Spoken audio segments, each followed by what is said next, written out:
quand on dit le mot nucléaire, ça provoque tout de suite des sentiments parce qu'il y a eu les bombes. On va dire qu'un accident nucléaire, ça pourrait arriver en France quand même. C'est le pays le plus nucléarisé. En un an sur Terre, on consomme au niveau du charbon, du pétrole et du gaz ce que la Terre a mis 1 million d'années à former.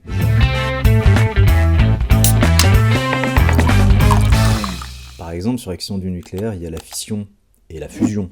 Est-ce que tu connais la fusion nucléaire? C'est que quand il y a deux atomes qui se rencontrent, ça émet une charge et en fait ça crée une réaction en chaîne et ça crée de l'énergie. Et en fait, tout le travail de la centrale, c'est de créer cette énergie. Après, ça vient chauffer de l'eau, très très chaud, non? Oui, c'est ça. Sur l'électricité, en fait, il y a, que ce soit du nucléaire, du gaz, du charbon, du pétrole ou de l'eau, le but, c'est de faire tourner quelque chose, c'est de faire tourner une dynamo. Ouais. Voilà. La centrale, que ce soit de l'uranium, du pétrole, du gaz, du charbon.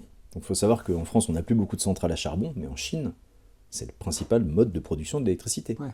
On met des pelletés de charbon dans une centrale. Cette centrale, c'est juste une cocotte minute, une grosse casserole. On fait chauffer. Et donc le chauffage, c'est soit de l'uranium, soit du gaz, du charbon, du pétrole. On fait de la vapeur. Cette vapeur, on la met sous pression dans des tuyaux et on la souffle sur des turbines. Et c'est des électroaimants. Et là, on fabrique de l'électricité.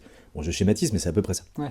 Donc comme le vélo, c'est une dynamo. Donc ça va créer de l'énergie à grande échelle, Voilà, dans le cas de la centrale, et à petite échelle dans le cas du vélo. Voilà, que l'on parle de nucléaire ou des charbons, pétrole, gaz, c'est de faire de la vapeur et on fait tourner une turbine. Voilà, à nouveau, je redis, l'énergie, c'est partout, l'électricité, c'est partout.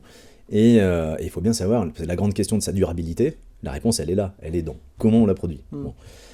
Donc, on a vu que l'éolien et par exemple le solaire, ça a beaucoup d'avantages parce que ce sont des ressources qui sont, on peut le dire, infinies. Du vent, du soleil, ça va. Et on a des ressources finies, qui sont les ressources fossiles et les ressources fissiles. Donc, les ressources fissiles, je parlais juste de quelle est la différence entre la fusion et la fission. Ouais. C'est juste que, comme quand on dit le mot nucléaire, ça provoque tout de suite des sentiments, et globalement, on va avoir les pros ou les anti, parce qu'il y a eu les bombes. Il y a eu Fukushima, etc. Il y a la peur, donc ça provoque des sentiments, parce que oui, on vit à côté de centrales nucléaires. Je crois qu'il y a à peu près 500 réacteurs dans le monde. Quand je dis réacteur, c'est pas centrale. Une centrale, c'est plusieurs réacteurs, par exemple. Donc on va dire qu'il y a 500 réacteurs. Il y en a entre 50 et 60 en France. Donc il y a 10%, on va dire, de tout ce qu'il y a dans le monde est en France. C'est le pays le plus nucléarisé. S'il y a on va dire qu'un accident nucléaire, il y en a de temps en temps, hein, on se dit que statistiquement, ça pourrait arriver en France quand même. Alors, on a la chance réellement d'avoir des organismes compétents qui ont des problèmes. Et là, il y a une question de fusion de deux. Il y a des problèmes sur les constructions, mais heureusement, on a des organismes qui surveillent, etc. Donc, on a la chance vraiment d'avoir un pays où il y a encore, pour l'instant, des filières, vraiment une filière qui est compétente. Et je vais juste conclure sur cette histoire de fission et fusion.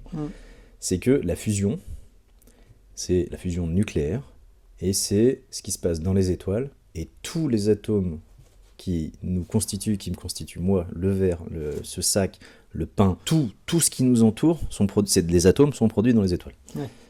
C'est le cœur c'est la machine à fabriquer des Legos, et les Legos, on les assemble, on fait tout ça. C'est la fusion qui le provoque. Et la fusion, tu me disais, il y a deux atomes, tu disais on les casse, et ça provoque de la chaleur, ou on les colle, c'est ça. En fait, la fission, c'est justement, tu prends un gros atome, c'est l'atome d'uranium, il est très gros, tu le casses, ça en fait deux morceaux qui sont instables, ils vibrent. Ces vibrations, c'est des radiations, faut pas se mettre à côté sinon on meurt. Et si on met de l'eau à côté, on chauffe l'eau en fait. D'accord. Et on fait de la vapeur. Le problème, c'est que ces vibrations, elles vont durer 50 000 ans, 100 000 ans, je sais plus quelle est les durées de vie, des choses, voire plus. Et c'est bien ça tout le problème. La fusion, c'est comme son nom l'indique, c'est on fusionne, on colle. Au lieu de prendre un gros atome qu'on casse et qui vibre pendant très longtemps, on en prend deux tout petits. On prend deux hydrogènes, c'est le plus petit, c'est juste une bille, c'est le plus petit Lego qu'on ait, tout petit. Et on va les chauffer tellement, et là ils vont se coller. Et eux, deux vont s'assembler et ils vont devenir autre chose. La fusion de deux atomes d'hydrogène va envoyer une radiation, va envoyer de la chaleur. Mais ils vont produire quelque chose de stable. Par contre, la réaction, elle est exothermique, ça veut dire que eux deux, quand ils se sont collés, ils ont envoyé de la chaleur. Au lieu d'en absorber, ils en ont envoyé. Et cette chaleur-là, on va l'utiliser pour chauffer de l'eau. et à nouveau on a notre turbine, on la fait passer dans des tuyaux, et on propulse, et on a un électroaimant, et on fait de l'électricité. Okay. Ça, la fusion, ça n'existe pas encore sur Terre. On ne la maîtrise pas. Il y a des projets de recherche. Si jamais on y arrivait, et là je dis bien c'est que mon avis, mais c'est clairement mon avis, c'est que si on y arrive, ça nous aidera quand même pas mal.